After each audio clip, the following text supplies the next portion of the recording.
Сёлетні фестываль воднага турызму «Мотальская рэгата» аб'яднаў 10 экіпажаў з Брэста, Пінска, Баранавічаў і Іванова. Яшчэ адна пара байдарачнікаў з украінскага Любяшова.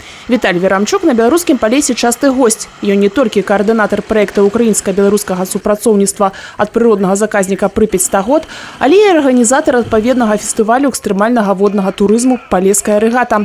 На гэты раз у Беларусь ён прыехаў разам з жонкай. Приїхав з метою, в першу чергу, побачити вашу...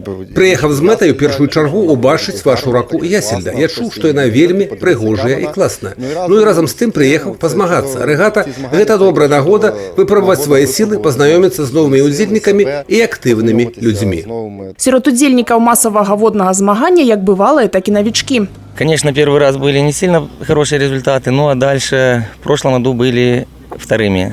Вот, поэтому в этом году надеемся, что получится побороться и завоевать, конечно же, кубок, занять первое место. Ну, увогуле, я не удзельнічала ніколі ў мотальскай рэгаце, гэта першы раз, просто цікава, класна на байдарках спаўляцца, і гэта будзе другі раз, калі я спаўляюсь на байдарках. Ну, гэта просто дзеля задавальнення. Маршрут быў пракладзены па тэрыторыі Бярозаўскага і Іванаўскага раёнаў. Агульная яго працягла 60 кіламетраў. Стартавала рэгата ў Бярозаўскай вёсцы Высокае на тэрыторыі рэспубліканскага біязаказніка Спораўскі. Акрамя возера Спораўскае водны шлях прайшоў па Ясельдзе і возеры Мотальскае.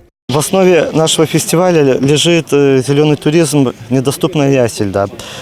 Буквально 6 лет назад мы просто-напросто проводили походы выходного дня по реке, но потом мы решили, что надо выходить на новый уровень. И благодаря тому, что мы выиграли конкурс на Еврогрант, $15 тысяч, мы приобрели байдарки, необходимую амуницию. И вот с того момента мы начали проводить фестиваль. Да традыцыйных арганізатараў Іванаўскага райвыканкама і эколага-краязнаўчага грамадскага аб'яднання «Ясельда» сёлета далучылася інфармацыйна-асветніцкая установа «Завела Брэст». Хто на лодках, а гэтыя турысты, палова якіх прыехала з Польшчы, на веласіпедах дабіраліся да фінішу. Нас запросила организация «Завела Брэст». Нас приехала у 6, и мы вельми любим велосипедную езду. Мотальская рэгата – гэта ў першую чаргу сплаў на хуткасць і арыентаванне на мясцовасці. Але акрамя спартыўнага спаборніцтва арганізатары ствараюць і цікавую культурную праграму. За 5 гадоў правядзення фестывалю колькасць удзельнікаў і геаграфія пашырылася. Усе вобласці Беларусі, а таксама Украіна, Расія і Польшча відавочна, што рэгата на Брэшчыне набірае папулярнасць. Тацяна Будгусыем, Ольга Амялюсік, Дзіяна Мішук, Александр Тыманскі, Александр Дзячэнка, тэлерадыёкампанія «Брэст».